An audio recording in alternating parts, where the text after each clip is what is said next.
오늘은 저희가 역대상 14장 8절에서 17절까지의 본문으로 또 하나님께 묻자온대 라는 제목의 말씀을 함께 나누도록 하겠습니다. 우리 다 함께 제목을 따라 하시겠습니다. 또 하나님께 묻자온대.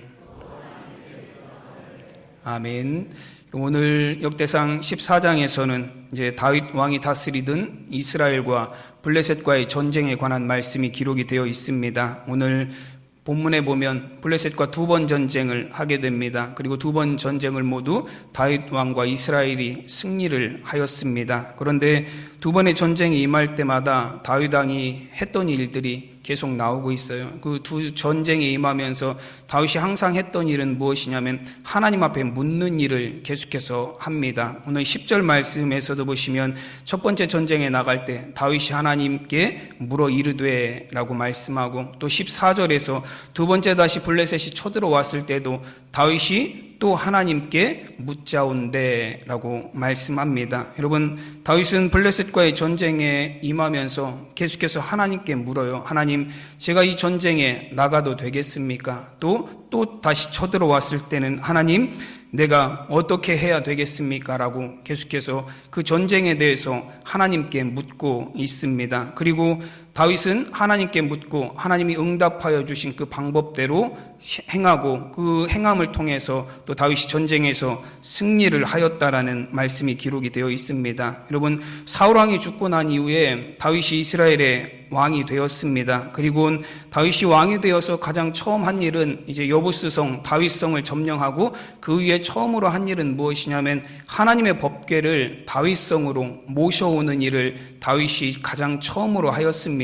예전에 사사시대의 엘리 제사장 시절에 하나님의 법궤를 블레셋과의 전쟁에서 빼앗겨 버렸고, 다시 하나님의 법궤가 돌아왔지만, 이스라엘로 돌아왔지만 기란 여아림이라는 지역 아비나답의 집에 계속해서 머물러 있었습니다. 근데 그 하나님의 법궤를 이제 다윗이 다윗성으로, 자신이 다스리는 나라의 중심으로 이제는 그 하나님의 법궤를 모셔오기 위한 일들을 가장 처음으로 다윗이 왕이 되어서 하였습니다. 그래서 역대상 11장에서는 다윗이 이스라엘의 왕이 되고, 12장에서는 다윗의 용사들에 대해서 소개하고, 13장에서는 하나님의 법궤를 이제 다윗성으로 옮겨오는 이야기를 말씀하고 있습니다. 그리고 다윗이 그 하나님의 법궤를 다윗성으로 들여오기 위해서 백성들을 모아놓고, 왜 하나님의 법궤를 다윗성으로 모셔와야 하느냐, 왜 하나님의 법궤를 다윗성으로 들여놔야 되느냐라는 이유에 대해서 백성들에게 이렇게 말을 합니다. 역대상 13장 3절의 말씀에 보면 우리 하나님의 궤를 우리에게로 옮겨오자 사울 때에는 우리가 궤 앞에서 묻지 아니하였느니라 하매라고 말씀합니다.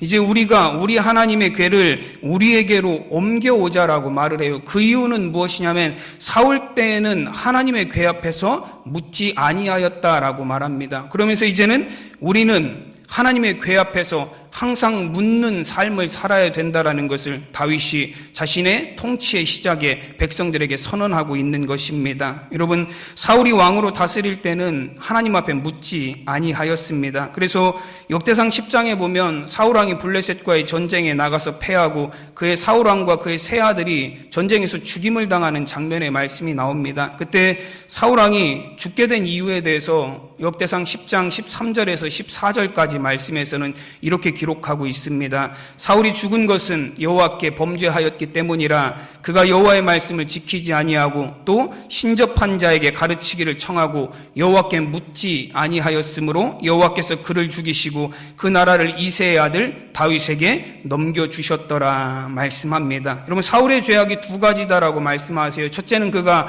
하나님의 말씀을 지키지 않았고, 둘째는 하나님께 묻지 않고 신접한 자들에게 물었다라는 그런 두 가지 죄악에 대해서 하나님이 말씀하십니다. 여러분, 모든 일을 하나님 앞에 물었던 다윗, 그리고 하나님 앞에 묻지 않았던 사울에 관한 비교가 역대상에서 계속해서 나오고 있습니다. 여러분, 그 삶의 결과는 어떻게 나타나냐면 사울은 이스라엘의 성군으로, 다윗은 이스라엘 역사에 있어서 실패한 왕으로 기록되게 되었습니다. 여러분, 우리는 오늘 본문을 통해서 도대체 하나님께 묻는 삶을 산다라는 것, 우리가 하나님 앞에 정말 하나님의 궤 앞에서 묻는 삶을 산다라는 것이 어떤 삶을 의미하는 것인지 우리가 크게 두 가지를 한번 살펴보도록 하겠습니다. 여러분, 다윗이 하나님께 묻는 삶을 살았다라는 것은 항상 무엇을 기억하는 삶을 살았다라는 것을 의미하냐면 나를 왕으로 세우신 분, 내가 하나님께 어떤 존재인지를 늘 기억하는 삶을 살았다라는 것을 의미합니다. 즉 자신의 위치와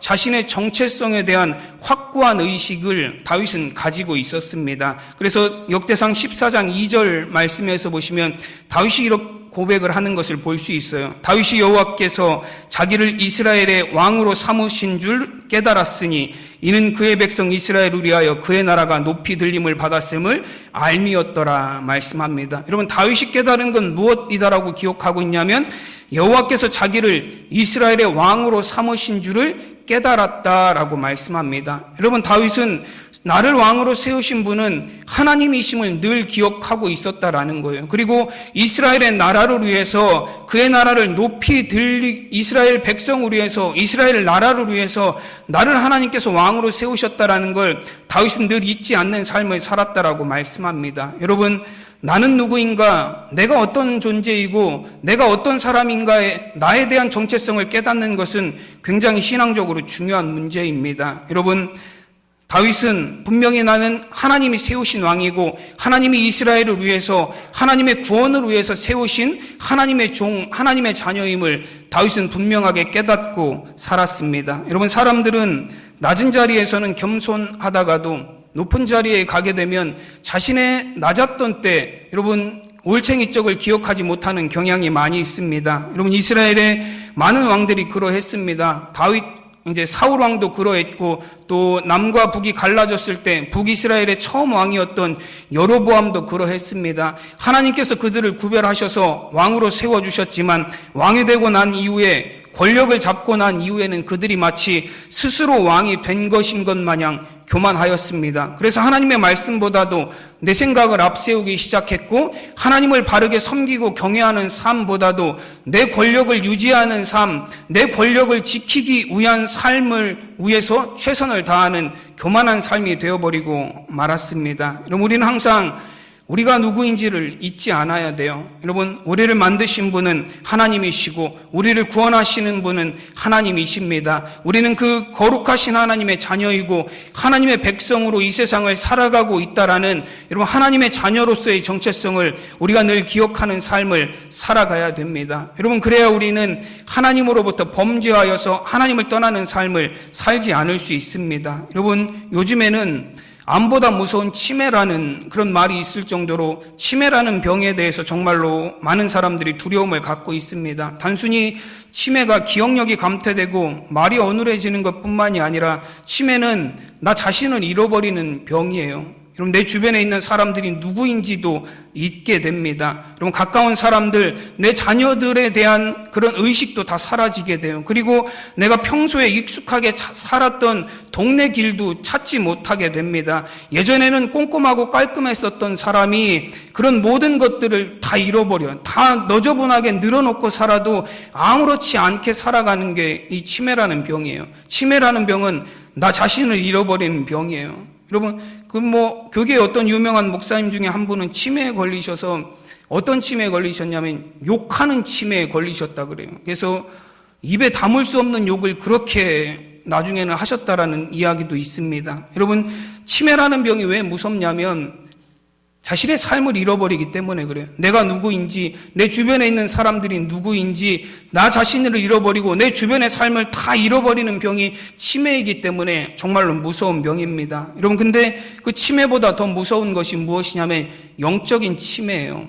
영적인 치매는 뭐냐면 하나님에 대해서 잊는 것입니다. 영적인 치매는 무엇이냐면 내가 하나님에게 어떤 존재인지를 잊는 것이 영적인 치매예요. 그래서 리스트로벨 목사님이 쓰신 그 하나님의 은혜라는 책에 보면 이 영적 치매에 대해서 뭐라고 표현을 하냐면 마음의 고아라고 표현을 합니다.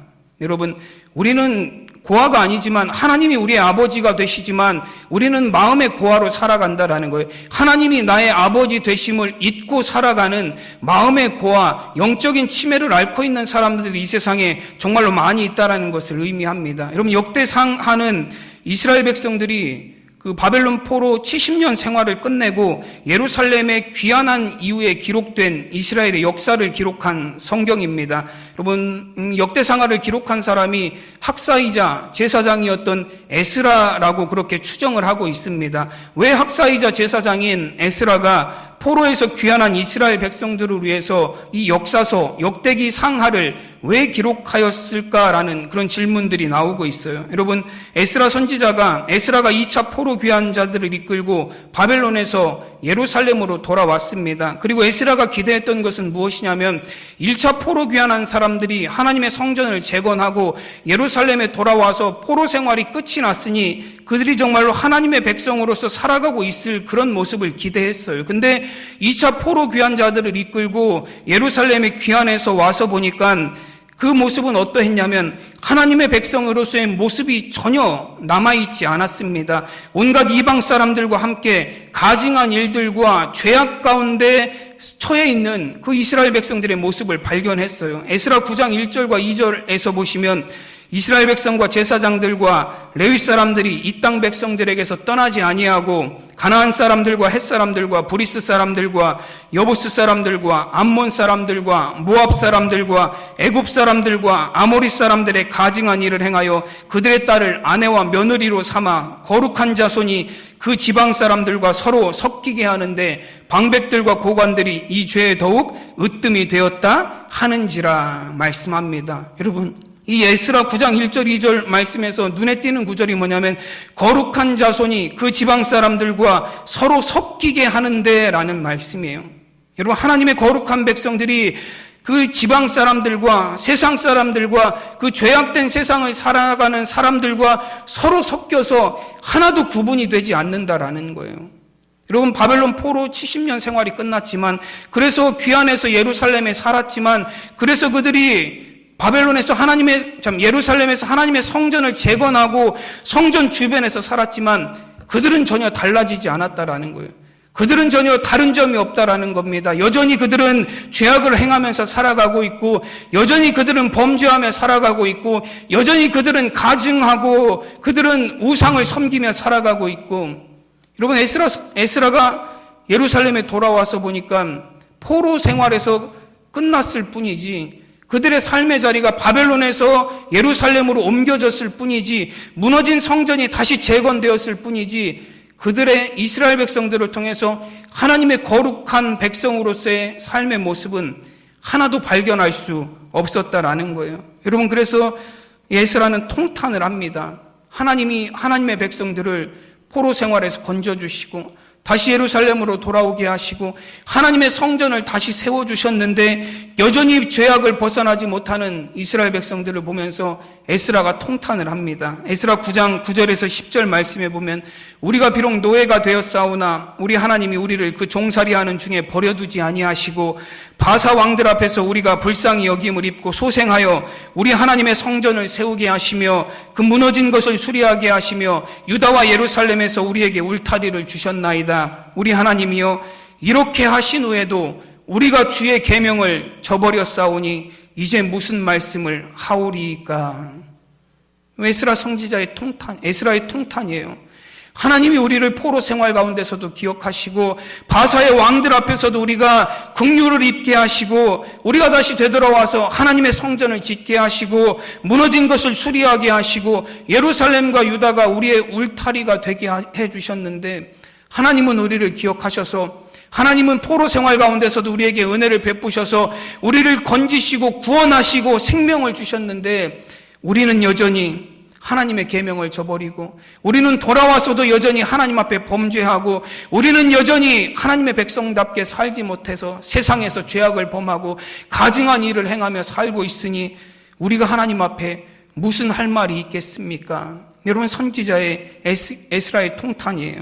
여러분, 포로 생활을 마치고 예루살렘에 돌아오는 것으로 끝이 아니었습니다. 무너진 성전이 다시 세워지고 그들이 성전을 재건하는 것이 끝이 아니었습니다. 예루살렘으로 돌아와서도 성전이 다시 지어졌어도 이스라엘 백성들이 여전히 이방인들에 섞여 살면서 우상을 숭배하고 가증한 일을 행하고 이방의 문화와 풍습에 따라서 살면서 하나님의 백성으로서의 거룩함을 잃어버렸다면 여전히 죄악을 벗어나지 못하는 삶을 살고 있다면 여러분 그들이 아무리 예루살렘에 돌아와도 그것이 무슨 소용이 있겠습니까?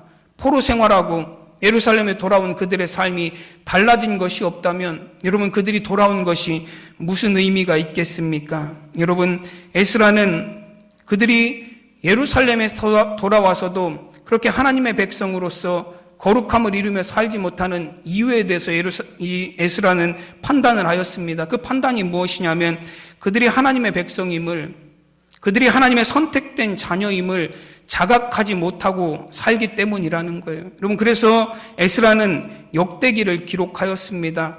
너희들은 어떤 존재들이고 하나님이 너희들을 어떻게 여기셨고 하나님이 너희를 어떻게 구원하셨고 하나님이 너희들을 어떻게 택하셨고 하나님이 너희들을 통해서 어떤 일을 이루실 계획을 가지고 계신지 너희들이 어떤 존재인지를 깨닫게 하기 위해서 이스라엘 백성들이 정말로 하나님에게 어떤 자녀들이고 어떤 백성들임을 깨닫게 하기 위해서 역대기가 기록이 되었습니다. 하나님께서 아담으로부터 시작해서 온 세상을 만드셨고 그 중에 아브라함이라는 이스라엘의 조상을 택하셔서 한 민족을 이루게 하셨고 그 민족을 통해서 하나님이 언약하셨습니다. 내가 너의 민족을 통해서 이스라엘을 통해서 온 세계와 열방을 구원하는 하나님의 복음의 도구, 구원의 도구가 되게 하시겠다라는 약속을 하셨고 언약을 맺으셨습니다. 그렇게 이스라엘은 하나님의 선택된 백성이 되었고 이스라엘은 하나님의 거룩한 백성이 되었고 이스라엘은 세상 가운데 하나님의 제사장 나라로 구별된 하나님의 자녀들임을 역대기를 통해서 그들에게 깨닫게 하기 위해서 여러분 역대기가 기록이 되었습니다. 여러분 우리는 항상 하나님의 거룩한 백성임을 잊지 않아야 합니다. 여러분 세상에 살다 보니 그리스도인들이 마치 세상에 속한 자들처럼 살아가는 경우들이 많이 있습니다. 여러분 세상과 구별되지 않은 삶을 살아가는 사람들이 얼마나 많은지 몰라요. 교회에서만 그리스도인이지 세상에 나가면 그리스도인이 아니에요. 그냥 세상 사람들처럼 똑같이 살아갑니다. 여러분 거룩함이라는 것은 무엇을 의미하냐면 구별이 되었다라는 것을 의미합니다.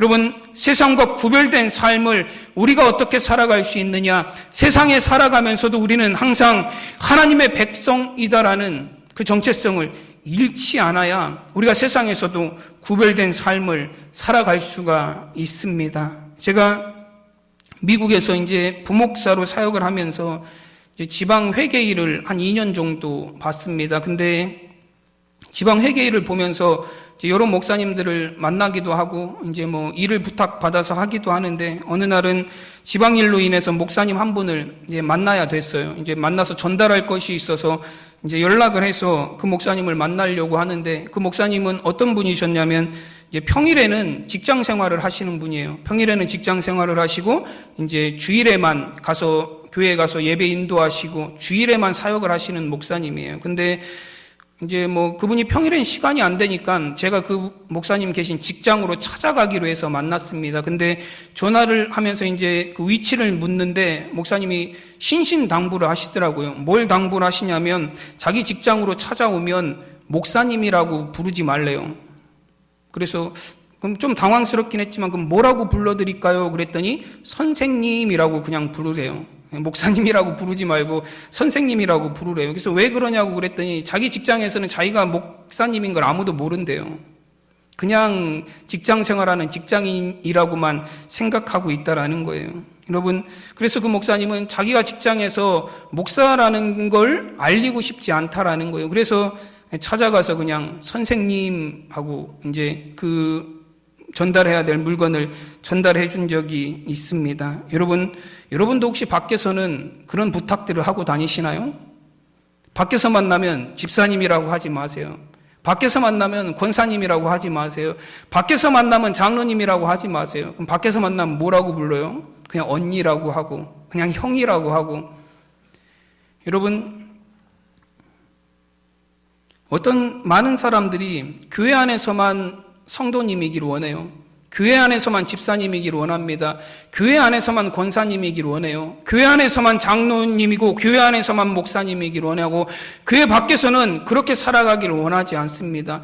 교회 안에서만 그리스도인으로서 살아가기를 원하고 교회 밖에서는 그리스도인으로서 살아가기를 원하지 않는 수많은 사람들이 존재하고 있습니다. 여러분, 우리가 그리스도인으로서의 정체성을 잃어버리게 되면 우리의 삶 가운데 어떤 모습이 나타나게 되냐면 자꾸 세상을 향해서 나아가는 우리의 삶의 모습이 발견이 되게 되어 있어요. 분명히 그럴 수밖에 없습니다. 우리가 하나님의 백성이고 그리스도인이라는 정체성을 잃어버리게 되면 우리는 세상 속에 속해 살아가는 사람들이 될 수밖에 없어요.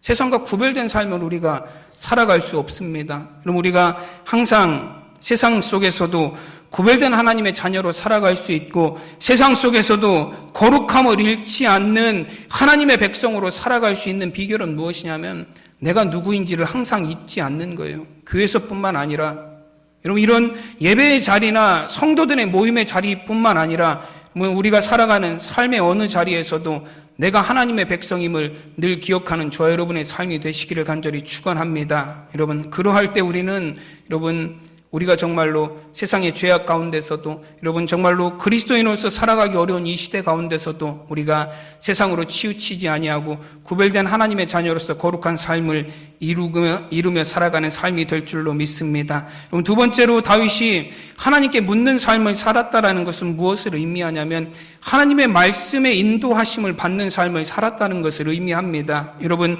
오늘 16절 말씀에서 보시면 이에 다윗이 하나님의 명령대로 행하여 블레셋 사람들의 군대를 쳐서 기브온에서부터 게셀까지 이르렀더니 라고 말씀합니다. 여러분, 다윗은 하나님께 물었고 또 하나님이 다윗에게 응답하여 주셨고 다윗은 하나님이 주신 그 말씀, 그 명령, 그 응답대로 다윗은 행하였습니다. 그리하였더니 기브온에서부터 게셀까지 블레셋의 군대를 쳐서 물리치는 승리를 얻게 되었다라고 말씀합니다. 여러분, 하나님의 백성으로서 우리가 우리의 정체성을 지키면서 살아갈 수 있는 그 거룩함을 잃지 않고 살아갈 수 있는 삶의 비결은 무엇이냐면 하나님의 말씀대로 살아가는 것입니다. 여러분, 하나님께서 사울 왕을 버리신 이유에 대해서 제가 역대상 10장 13절 말씀에서 뭐라고 표현하고 있냐면 그가 하나님의 말씀을 지키지 아니하였다라고 말씀합니다. 여러분, 사울왕의 불순종 때문에 그래요.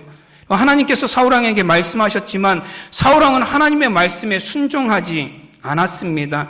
여러분, 우리가 죄악길로 자꾸 치우치게 되는 이유가 뭐냐면 하나님의 말씀에 순종하지 않기 때문에 그래요. 여러분, 때로는 우리가 말씀을 보면서 우리가 말씀을 들으면서 말씀보다도 내 생각이 옳다라고 생각이 될 때가 얼마나 많은지 몰라요. 여러분, 상식적으로 생각해보면 세상의 이치로 생각해보면 계산기를 두드려서 계산을 해보면 하나님의 말씀은 말도 안 돼요. 그래서 여러분, 우리는 뭘 선택하죠? 내 생각을 선택합니다. 상식을 선택하고 세상 사람들이 옳다고 생각하는 기준을 선택해요. 여러분, 사울왕이 선택한 것도 그거예요. 하나님의 말씀은 무엇이었죠? 아말렉과의 전쟁에서 다 진멸하라는 게 하나님의 말씀이에요. 근데 막상 전쟁에서 승리하고 보니까 다 진멸하는 건 너무 아까운 거예요. 아니, 기름지고 좋은 짐승, 가치 있는 것들은 살려가지고 오는 것이 우리에게 더 이득이 되는 거지 저 다 죽이는 게 우리에게 무슨 이득이 되느냐라는 거예요. 사울왕의 생각이 그런 생각이 들었습니다. 그리고 하나님의 말씀은 분명하였지만 진멸하라는 것이 하나님의 말씀이 분명하였지만 내 생각을 따르게 된 거예요. 왜냐하면 그것이 상식적으로도 혹은 나에게 유익이 되는 면에 있어서도 여러분 어느 면에 있어서나 그것이 옳게 보였기 때문에 그렇습니다. 여러분, 그래서 우리가 순종하지 않아요. 상식으로, 내 생각으로 혹은 계산적으로 보면 내 생각이 내가 생각하는 것이 하나님이 생각보다 옳다라고 생각하기 때문에 그래요.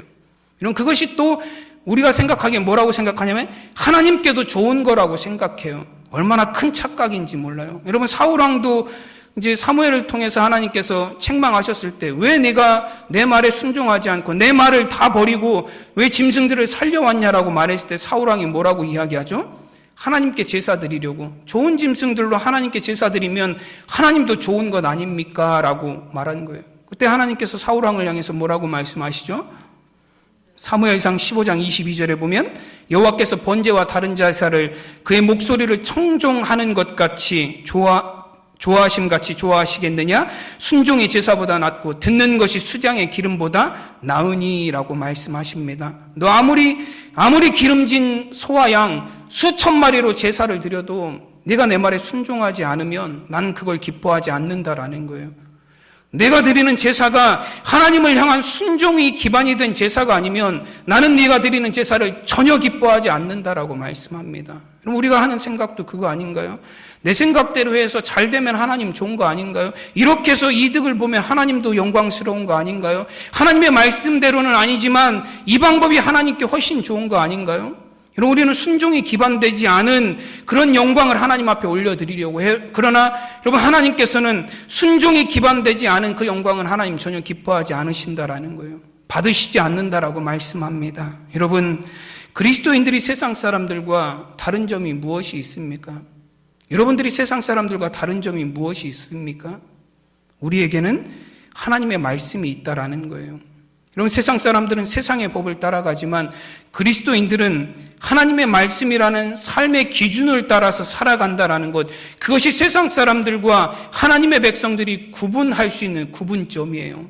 여러분, 우리가 하나님의 백성이면서 하나님의 말씀에 순종하지 않는 삶을 살아간다면 우리가 세상 사람들과 다를 것이 무엇이 있습니까? 우리도 여전히 세상의 법을 따라가고, 우리도 여전히 세상의 가치를 따라가고, 우리도 여전히 세상의 이익을 위해서 따라가는 삶을 살아간다면 우리의 삶을 통해서 세상 사람들이 보기에 다른 모습은, 거룩함과 구별됨의 모습은 무엇을 통해서 나타날 수 있겠느냐라는 거예요. 여러분, 하나님의 말씀에 순종하여 살아가는 삶의 모습이 우리를 세상과 구별하는 거룩한 모습으로 세상에 나타나게 되는 것입니다. 여러분, 말씀은 우리로 하여금 하나님의 진리 안에서 살아갈 수 있도록 우리를 인도하여 주십니다. 말씀은 우리로 하여금 세상 죄악으로 치우치지 않을 수 있도록 우리를 보호하여 주십니다. 말씀은 우리로 하여금 하나님의 뜻보다 세상의 소리에 더욱 귀를 기울이지 않도록 우리를 지켜줍니다. 여러분, 우리를 인도하시고 보호하시고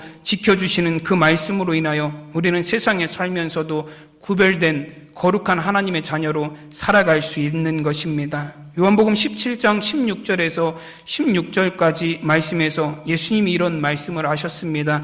내가 세상에 속하지 아니함 같이 그들도 세상에 속하지 아니하였사옵나이다. 그들을 진리로 거룩하게 하옵소서. 아버지의 말씀은 진리니이다. 말씀하셨습니다. 여러분, 하나님의 진리의 말씀이 우리를 세상으로부터 구별된 삶을 살아가는 힘이 되어준다라는 말씀이에요.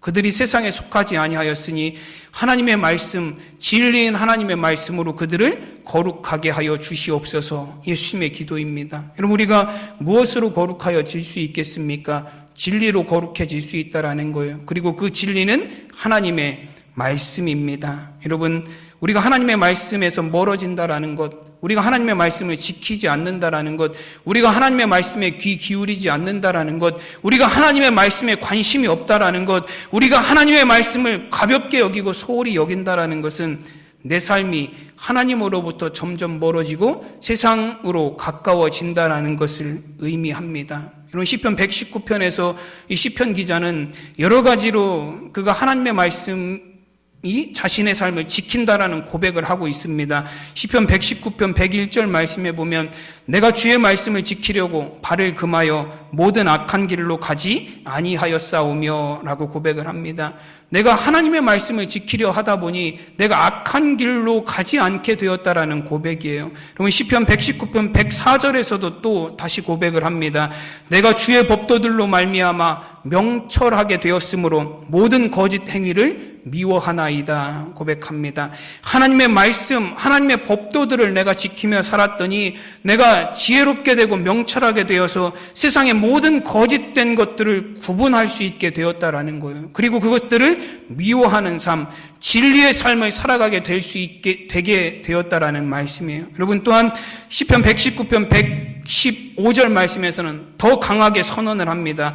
너의 행악자들이여 나를 떠나지어다. 나는 내 하나님의 계명들을 지키리로다 고백합니다. 여러분, 모든 행악하는 자들아, 모든 악한 것들아, 나에게서 떠날지어다. 나는 오직 하나님의 말씀들을 지키며 살겠다라는 고백입니다. 여러분, 하나님의 말씀을 지키며 살아갈 때에 그 말씀이 우리를 세상의 악으로부터, 세상의 죄로부터 우리를 지켜주십니다. 하나님의 말씀에 우리의 걸음을 맞춰 살아가는 저와 여러분이 되시기를 바랍니다.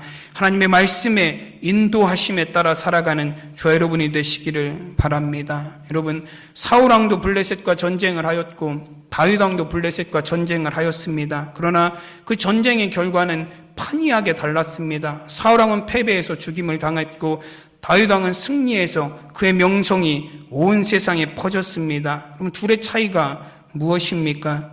군대라면 사울왕도 다윗 못지않게 많은 군대를 보유하고 있었습니다. 여러분, 사울왕이 했었던 일들 중에 이제 왕이 되어서 사울왕이 펼쳤던 정책 중에 하나가 뭐냐면 용사들을 모으는 일을 사울왕이 했어요. 사무엘상 14장 52절 말씀에 보면은 사울이 사는 날 동안에 블레셋 사람과 큰 싸움이 있었으므로 사울이 힘센 사람이나 용감한 사람을 보면 그들을 불러 모았더라 말씀합니다. 그러면 사울은 어떤 일을 했냐면 힘센 사람이나 용사들을 불러 모으는 일들을 했어요. 그래서 사울 왕의 주변에는 용사들이 많이 있었고 힘이 세고 강한 사람들이 많이 있었습니다. 여러분, 그러나 그렇게 용감한 용사들이 사울 왕을 지켜주지 못했어요. 여러분, 군대가 사울왕이 모아놓은 그 군대가, 강한 군대가 사울왕을 지켜주지 못했습니다. 여러분, 군대와 용사는 사울왕을 지켜주지 못했지만 하나님의 말씀은 다윗왕을 지켜주었습니다. 다윗이 또 여호와께 묻자온대. 이에 다윗이 하나님의 명령대로 행하여, 여러분, 다윗이 하나님께 묻고 주신 말씀대로 행하였을 때 하나님께서 다윗을 지키셔서 다윗에게 승리를 주셨습니다. 여러분, 시편 33편 16절에서 17절 말씀해 보시면 많은 군대로 구원 얻은 왕이 없으며 용사가 힘이 세어도 스스로 구원하지 못하는도다. 구원하는 데는 군마가 헛되며 군대가 많다 하여도 능히 구하지 못하는도다 말씀합니다. 여러분, 그리고 이어지는 시편 33편 18절에서 19절 말씀해 보면 여호와는 그를 경외하는 자 곧 그의 인자하심을 바라는 자를 살피사 그들의 영혼을 사망에서 건지시며 그들이 굶주릴 때에 그들을 살리시는도다 말씀합니다. 그럼 군대가 그들을 구원하지 못하고 용사가 힘이 세어도 스스로 구원하지 못하고 구원하는 데는 군마가 헛되고 군대가 헛되며 능히 그들을 구하지 못한다라고 말씀합니다.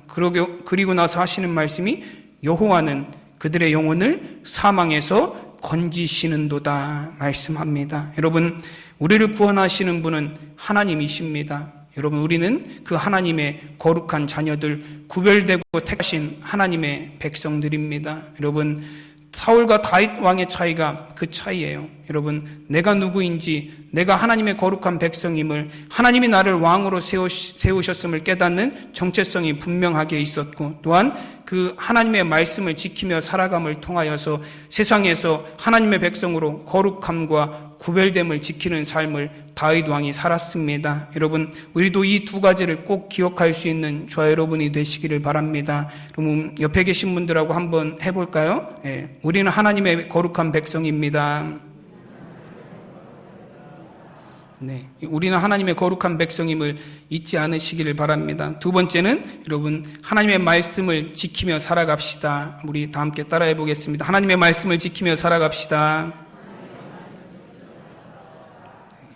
우리를 거룩하게 하는 것은 진리이신 하나님의 말씀입니다. 하나님의 말씀을 지키며 살아감을 통해 거룩한 하나님의 백성의 삶을 살아가는 우리 모두가 되시기를 간절히 축원합니다. 기도하겠습니다. 하나님의 은혜와 사랑을 감사드립니다. 오늘도 거룩한 주님의 날을 우리 사랑하는 성도들에게 허락하셔서 하나님의 성전에 나오게 하시고 또 주의 말씀을 듣게 하시니 감사합니다. 하나님, 우리는 하나님께서 세상 가운데 구별하여 세우신 하나님의 자녀들입니다. 세상 죄악 가운데서 우리를 건지시고 구원 구원하셔서 하나님의 백성이 되게 하시려고, 또 세상에 하나님의 거룩한 백성으로 제사장 나라가 되게 하셔서 하나님의 구원의 복음을 세상에 전하는 자들이 되게 하시려고 세우신 하나님의 백성들입니다. 우리가 늘 세상에 속해 살아가지만 하나님, 우리가 하나님의 백성으로서의 정체성을 잃지 않게 하시고, 정말 우리가 하나님의 말씀에 순종하며 지키는 삶을 통하여서 그 거룩함을, 구별됨을 이루어 나가는 우리 성도들 될 수 있도록 주님께서 늘 인도하여 주시옵소서.